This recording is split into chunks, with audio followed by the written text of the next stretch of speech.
And so when we see these situations where a lot of people say, oh, he's a narcissist and he made me feel bad, a narcissist cannot make you feel bad. You felt bad in order to attract the narcissist. We have to take responsibility for where we are and who we're with. It's not their fault. It's not your fault. It's your energy that you're vibrating at, and that's who you're attracting. If you're in a place where you're attracting people that dishonor you and don't treat you well, that's a big sign that there's more healing to do.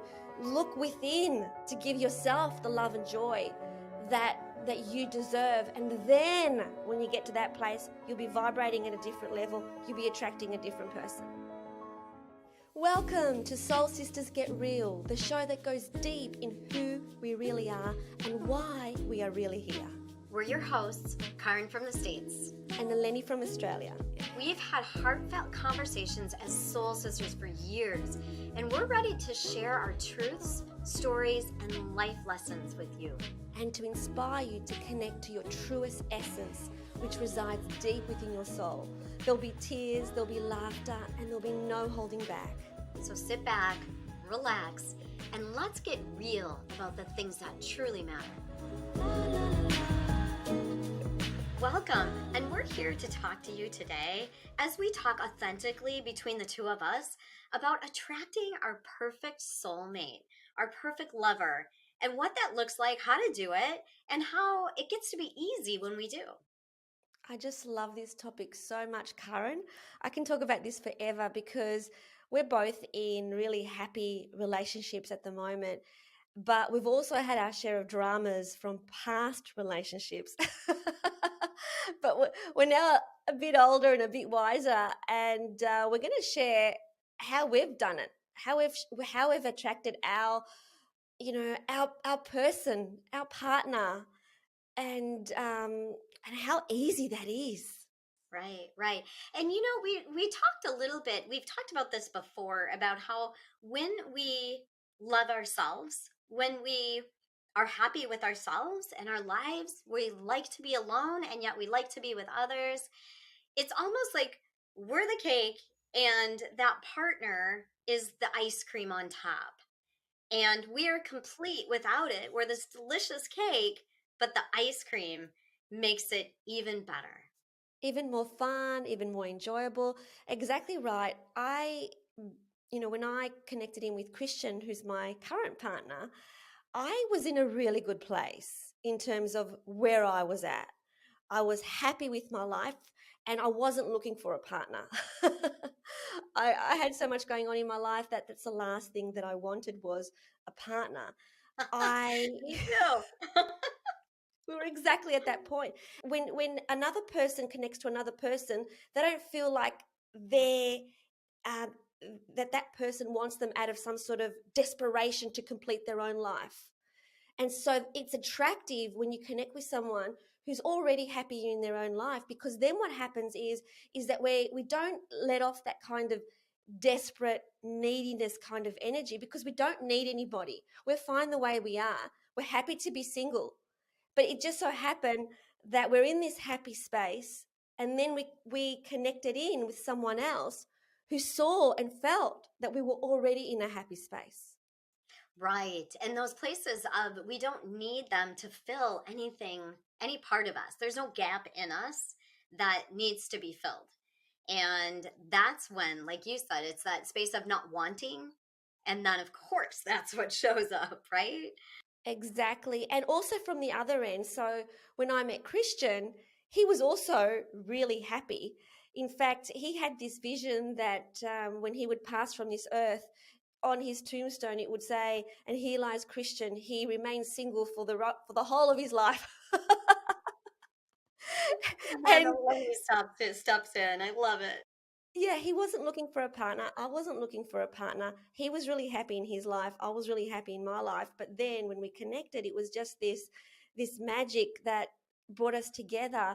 And so that's the first thing, is that if you're feeling like you need someone so that you can be happier, that's where the drama starts. That's where the neediness comes out. That's where that desperation energy is a bit of a turn off.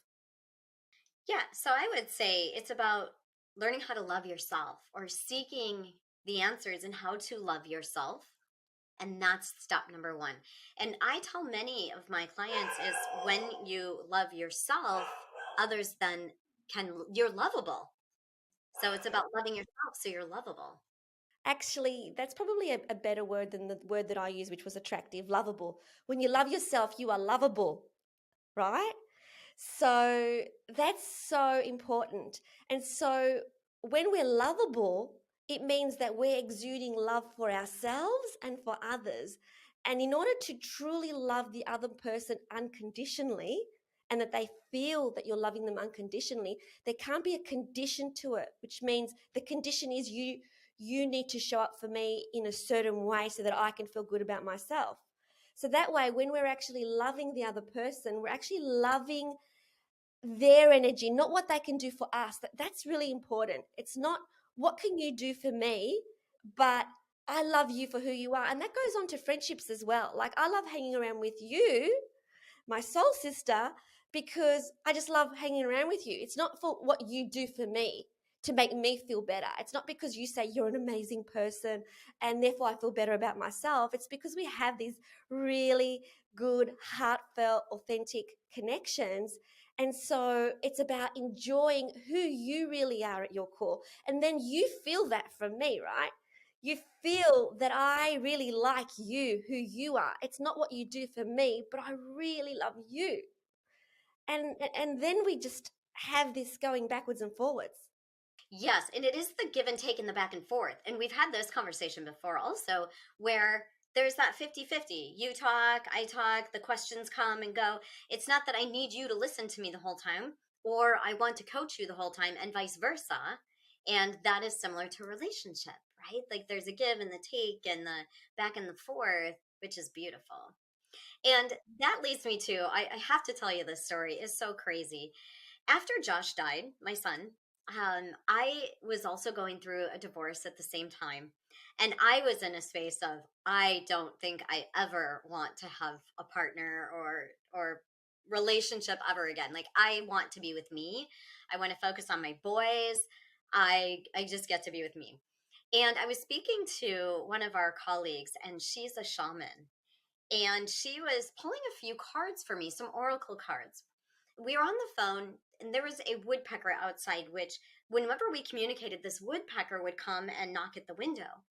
And as we were talking, she said, I want to know if there's any woodpeckers by you, because I know that when this woodpecker comes, this is Josh that is coming. And so she started to pull a few cards for me. And she said, do you have any questions? And it happened to be Josh's birthday.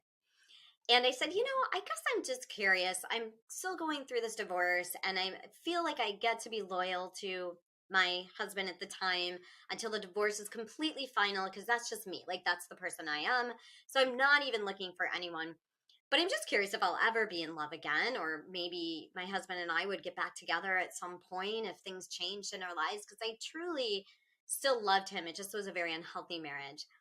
And she pulled the card that said, wait and take your time and complete. And she said, this is so interesting because what I'm getting is in the near future, there is a love for you, and it's a real love, and it's a soul love. And you get to be picky, but it's real, and it's there for you when you're ready, and you make yourself available.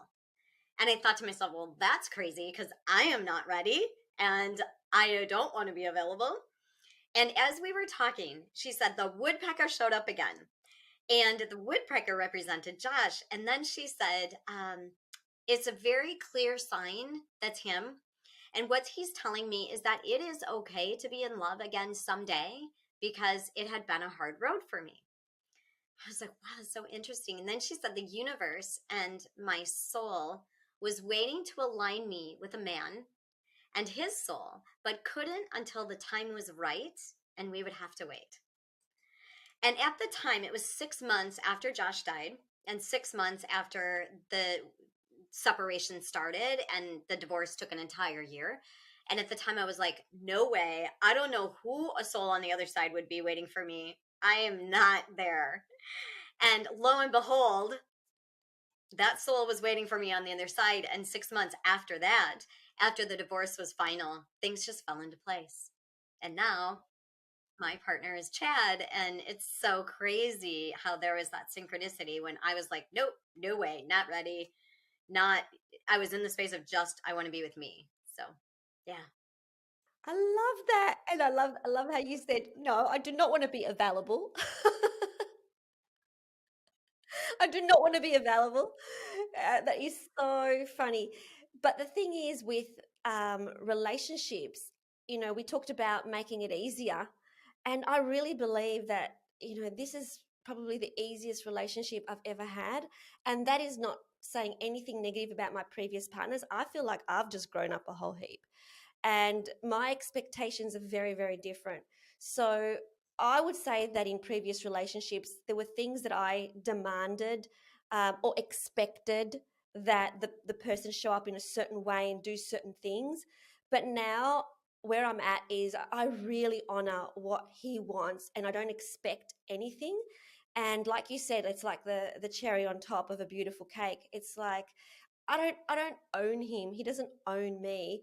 And as an example, I went to Melbourne for 4 weeks and I just came back the other day. So that's a whole nother city that I was at for 4 weeks.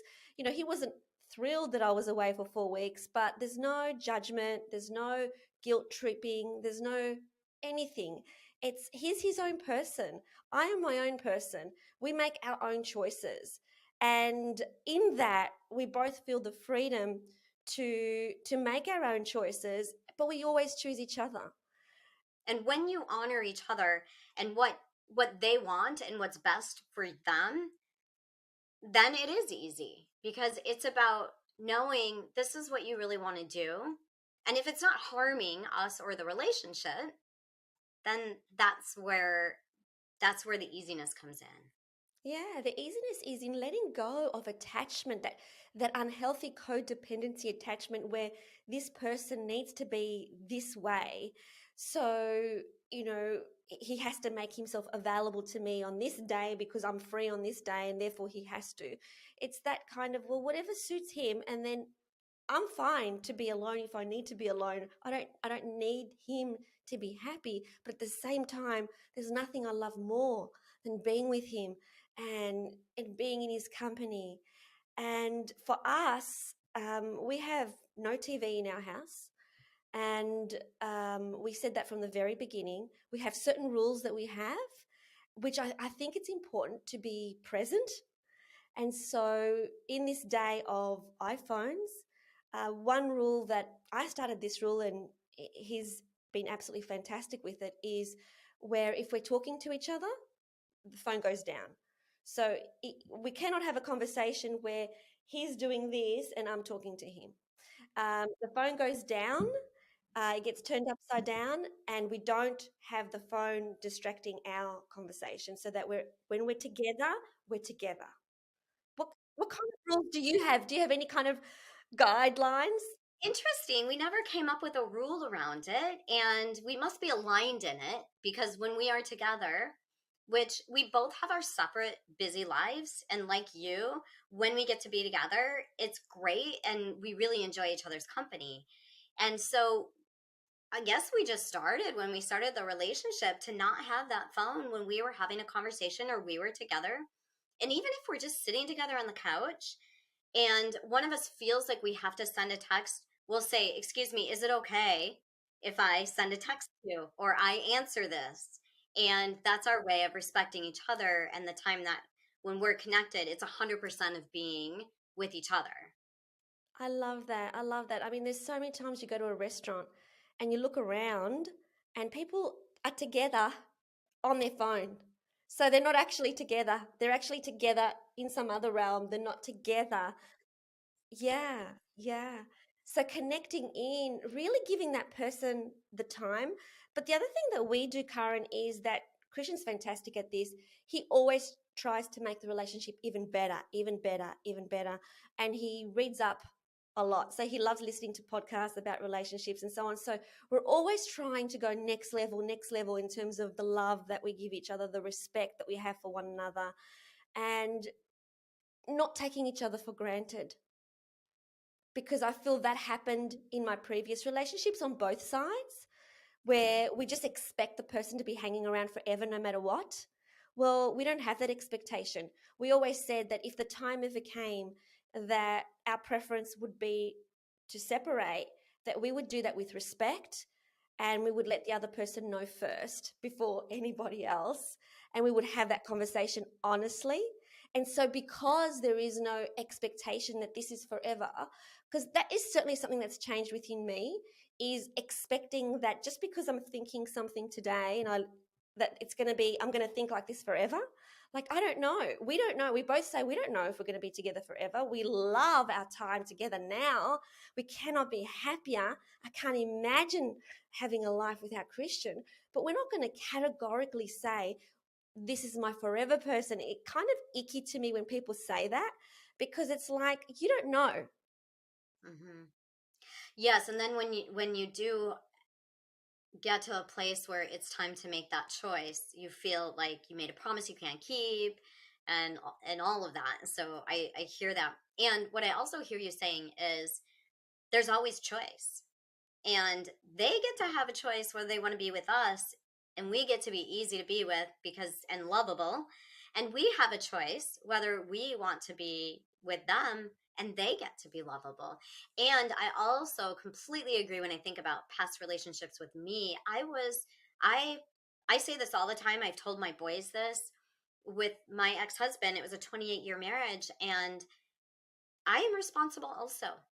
I am responsible for what happened in our marriage in those 28 years. It wasn't one of us, and I learned from it. I'll tell you, I am a very different partner now than I was because that's what I learned is that I don't have to demand, and it doesn't have to be my way. And still learning, right? Still learning about letting things go, especially triggers from past ones. But I want to talk a little bit about attracting that soulmate.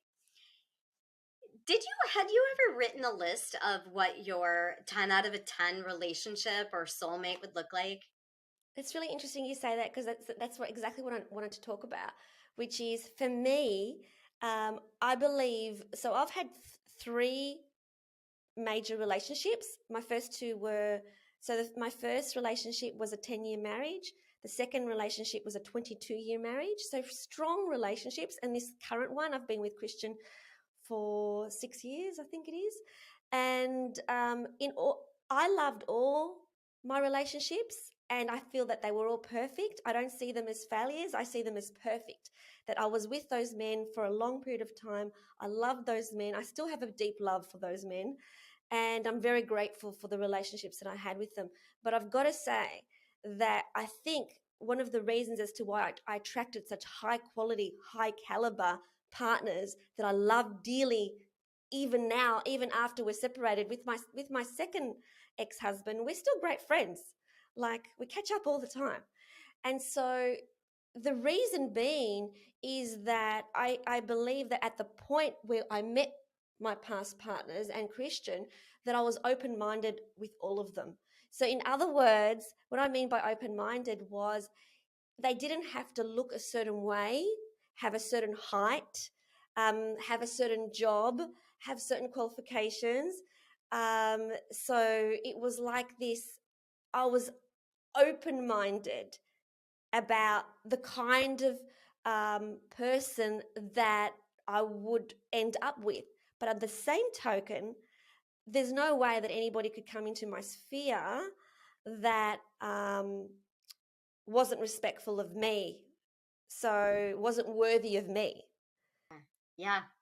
Interesting. So when I was going through my emotional intelligence transformational course, it was just about the time when we got separated and right before Josh passed away. And I remember thinking, in order to have hope again, because as you know, that situation is really hard when you're going through a divorce and you're scared and you're sad and you're angry and all of the emotions. I remember one of my good friends had said to me, write a list of your 10 out of 10 of what you want in a partner someday. And what I learned is, a lot of it is like what we're not getting that we want. And if you're interested, I would love to read you my list. Are you interested? Okay. So I had 17 qualities, and my partner right now, Chad, met every single one of them when I started to consider that we might want to start dating a little bit. And it blew my mind. So here it is: kind, trustworthy, loving, handsome, makes a good living or an entrepreneur, loves to travel, generous, authentic, vulnerable, open, and connected, believes in himself, accepts my family, is respectful and is proud to be with me. I'm proud to be with him. Is fun, happy, and joyful. Is a good listener and understanding. Is healthy and fit. Likes to cook with their partner. And enjoys time with friends and alone. And what I realized is, right, those are the qualities that I get to be too. But those were the qualities that were super important to me. And I wrote those down, and lo and behold, 8 months later, that's when he stepped into my life. So what would have happened, Caryn, if he had all of those except he couldn't cook? I didn't say it was a must have. It was just what my perfect 10 out of 10 was, right? And yes. And then you have to laugh because he was single for like, he had his two boys, but he was single for a good 8 years, I think. So he actually does know how to cook, and we do cook together. And it was, to me, it wasn't like it had to be this, but this is my perfect like 10 out of 10. And it's amazing how when we put it out there, right? Like when we declare things in the universe, that's what we get. So that's my suggestion for anyone that's listening. Write down what a 10 out of 10 looks like for you. I love it. And you know what I love about that is that your way and my way is actually different and maybe even polar opposite, but we both there is no one way. So you had the list, and what I said was I'm open. So I'm really, really open in the kind of person that will enter my world. And you had the list that worked for you and that worked for me. So it just goes to show you that really there is more than one way to attract your perfect partner, but it goes back to being really sure about who you are. Because one thing I said earlier was that with the energy that I'm carrying, which is I feel an energy of deep love for myself. And that's not an egoic love, but a deep compassion for who I am, a deep compassion for my mistakes, a deep compassion for my perceived, stuff ups or whatever. That when you hold yourself in that kind of esteem, you just cannot. A person won't enter your sphere that will dishonor that. Like the energy will misalign. So it's all energy, and we're running at a certain vibration. And so if you're really down on yourself, you're angry at yourself, and you judge yourself, then guess what? You're going to attract in your life someone who's going to treat you like that. Yeah, absolutely. All going back to the when you are happy with yourself, when you have forgiven yourself, when you love yourself and you've done the work, right? It's not easy. We get to do the work, but when we do the work, that's when we attract. It's that like attracts like. Exactly. And so when we see these situations where a lot of people say, oh, he's a narcissist and he made me feel bad, a narcissist cannot make you feel bad. You felt bad in order to attract the narcissist. We have to take responsibility for where we are and who we're with. It's not their fault. It's not your fault. It's your energy that you're vibrating at, and that's who you're attracting. And so if you're in a place where you're attracting people that dishonor you and don't treat you well, that's a big sign that there's more healing to do. Don't look outside for that person to be the one that's going to give you love and joy, because that's very superficial. Look within to give yourself the love and joy that you deserve. And then when you get to that place, you'll be vibrating at a different level. You'll be attracting a different person. Yeah, for sure. And then that brings me to that point of when you do love yourself and things aren't working, and whatever it is, it's choosing you. It's that's not choosing out, and that's not quitting. That's choosing you. And sometimes that's really hard for people. But when you really love yourself and you've done the work and you know what it is that you get to have in your life, then you choose you. Always, always, because our partners reflect who we perceive ourselves to be. And they reflect everything about us. And that's why, we've got to make it okay that when it comes to, sometimes it's time to separate. And we've got this huge societal construct that it's not okay to separate. That it means you're a failure if you're separated.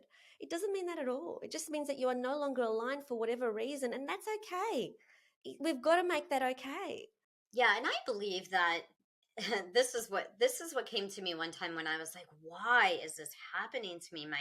I was supposed to be married forever, and what I believe now is our souls were to take different paths, and we learned from it, and it was beautiful and amazing for a while.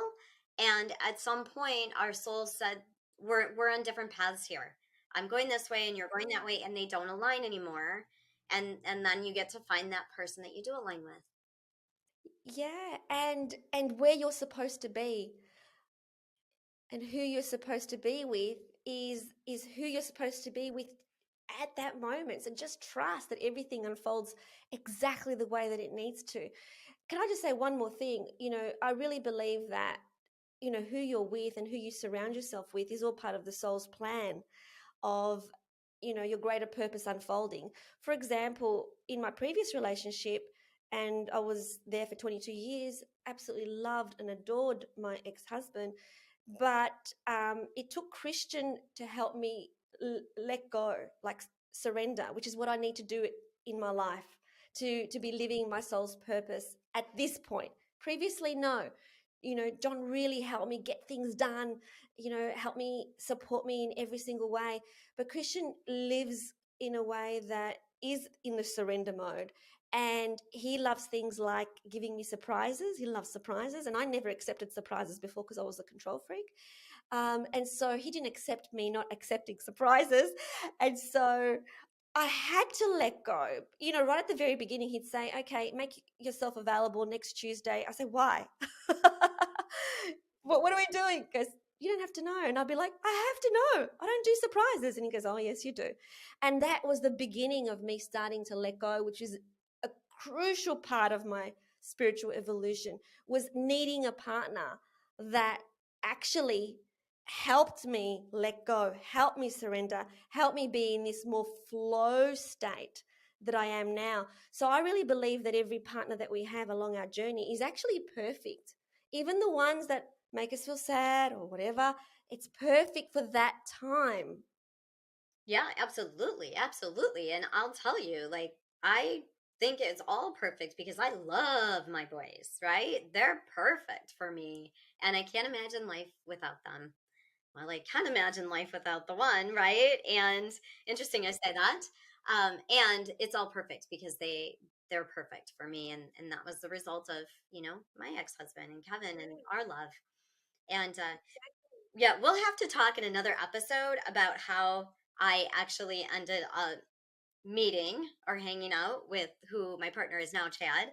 And it's because of Josh on the other side in heaven was actually orchestrated it, which is so interesting. So we'll talk a little bit more about that in another episode and how he reached out and was leaving messages for him. And that's how we started to connect. So I love that. Are you sure you can't share that now? it's a long story. We'll get into it in another episode. Let's do that. How we met our soulmates. Yeah, okay, no worries. So, oh my God, I guess the overall message is that no matter where you are in your life, even if you feel like you're in a relationship that is not giving you the greatest joy, there's no accident.